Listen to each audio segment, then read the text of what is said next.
हाँ बच्चों, आज जो पढ़ाने चल रहे हैं एक्सरसाइज 3.4 है तो बहुत सिंपल सी, लेकिन थोड़ा सा दिमाग आपको लगाना पड़ेगा।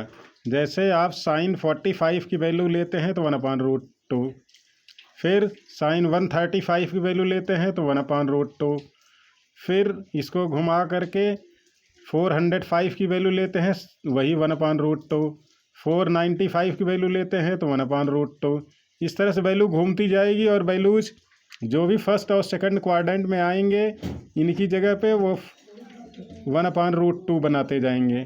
ऐसे ही कास अगर 45 की देखें तो ये भी 1/√2, फिर कास 315 की वैल्यू देखें तो वही 1/√2, फिर कास 405 की वैल्यू देखें तो वही 1/√2, कास 675 वैल्यू देखें तो वही 1/√2। तो ये वैल्यूज वही चलती जाएंगी। ऐसे ही अगर मान लो tan 30 की वैल्यू लेते हैं तो 1/√3, tan 210 की वैल्यू लेते हैं तो 1/√3, ऐसे ही 390 की वैल्यू tan में लेते हैं तो 1/√3। तो वैल्यू यही चलती जाएगी, आप राउंड चाहे जितना लेते जाएं। तो इस तरह से वैल्यूज कितनी वैल्यूज हो सकती हैं उनको n के टर्म्स में हम रिप्रेजेंट करने की कोशिश कर रहे हैं। जैसे और रेशियो है, रेशियो के बाद उनकी वैल्यूज हैं और उनके दो तरह के, ये एक प्रिंसिपल सोल्यूशन है कि मतलब उसकी प्राथमिक वैल्यू क्या हो सकती है, प्राइमरी वैल्यू, उसको प्रिंसिपल वैल्यू बोलेंगे। और दूसरा है जनरल सोल्यूशन कि मतलब उसको रोटेट करते जाओ तो वैल्यू क्या बन सकती है और वैल्यूज कितने हो सकते हैं, वो दैट इज इनफाइनाइट। और उसको कैसे सॉल्व करेंगे, कैसे वो करेंगे, तो ये 6 फार्मूले और हैं, इसको बहुत ध्यान से देखेंगे तभी समझ में आएगा। जैसे साइन थीटा इक्वल टू 0, तो इसका जो प्रिंसिपल वैल्यू होगी 0 डिग्री, क्योंकि साइन 0 की वैल्यू 0 होती है, और साइन पाई की वैल्यू 0 होती है, साइन 2 पाई की वैल्यू 0 होती है, साइन 3 पाई वैल्यू की 0 होती है। तो इसका मतलब जनरल उसका सोल्यूशन हो गया n पाई। ऐसे ही अगले में देखें कि कास थीटा इक्वल टू 0 है तो इसकी वैल्यू होगी कास 90 की वैल्यू 0 होती है, यानी π/2 की वैल्यू 0 होती है। तो इसके लिए ऑड वाले π/2 बनाएंगे, तो 2n+1 π/2 ये उसका जनरल सोल्यूशन है। प्रिंसिपल सोल्यूशन तो π/2 है, लेकिन जनरल सोल्यूशन 2n+1 π/2। n की जगह पे 0 डालोगे तो π/2 आएगा, n की जगह पे 1 डालोगे 3 π/2 आएगा, n की जगह 2 डालोगे 5 π/2 आएगा। इस तरह से जो भी वैल्यूज होंगी सब वैल्यूज आपको ये 0 की वैल्यू कास में अगर वैल्यू रखते हो तो ये 0 डिग्री 0 वैल्यूज दिखाएगा।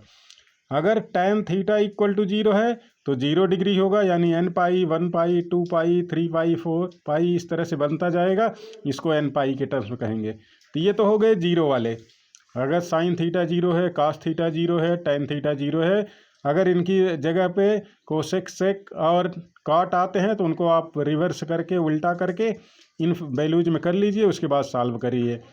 अब अगली वैल्यू है कि साइन थीटा की कुछ वैल्यूज हो, जैसे साइन थीटा इक्वल टू √3/2, 1/2 या 1/√2, तब कैसे करोगे।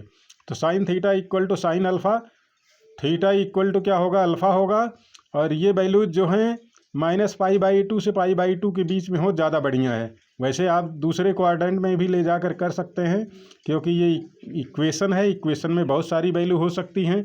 जैसे x+y = 7, तो x की वैल्यू कुछ जिस जैसे लोगे वैसे y की वैल्यू निकल के आएगी, जैसे 9th में आप करते थे, और y की वैल्यू दूसरी बदल दो तो x की दूसरी हो जाएगी। इसी तरह से इसमें भी वैल्यूज दूसरी भी हो सकती हैं, ऐसा नहीं कि जो आंसर में दिया है वही होगा, दूसरे भी आप निकाल सकते हैं। तो sine theta equal to sine alpha, theta equal to alpha, और उसके हिसाब से फिर वैल्यू क्या बनेगी ये आपको याद करना पड़ेगा, n pi plus -1 power n into alpha. Alpha की जगह पे यहाँ की जो वैल्यू आएगी प्रिंसिपल वैल्यू वही आपको यहाँ रखना होगा। ऐसे ही cos theta equal to cos alpha, theta equal to alpha, ये वैल्यूज अधिकतर 0 से पाई के बीच की होनी चाहिए। अगर पॉजिटिव है फर्स्ट क्वाड्रेंट में, सेकंड में तब भेजोगे जब माइनस का हो। और इसका जो जनरल सोल्यूशन होगा 2n pi plus minus alpha होगा। ऐसे ही tan theta equal to tan alpha, तो इसका जो रेंज होगा -π/2 से π/2 का होगा, यानी साइन वाले ही लगेंगे अधिकतर केसेज में, और आप बदल के भी लगा सकते हैं। यानी दूसरे क्वाड्रेंट में भी भेज करके। तो इसका general solution n pi plus alpha होगा। अब आप अपने क्वेश्चन पे आएँ। जैसे पहला क्वेश्चन है tan x इक्वल टू √3। तो देखें कि √3 ये tan में किसकी वैल्यू होती है, तो x इक्वल टू 60 डिग्री कहो चाहे π/3 कहो। तो tan 60 इक्वल टू √3, तो 60 यानी π/3 जो आया ये प्रिंसिपल वैल्यू हो गई।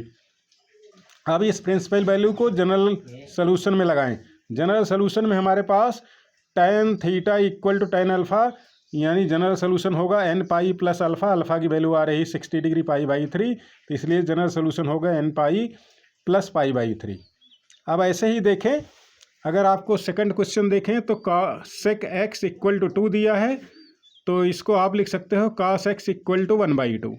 cos में किसकी वैल्यू 1/2 होती है, 60 डिग्री की, यानी cos π/3 इक्वल टू 1/2।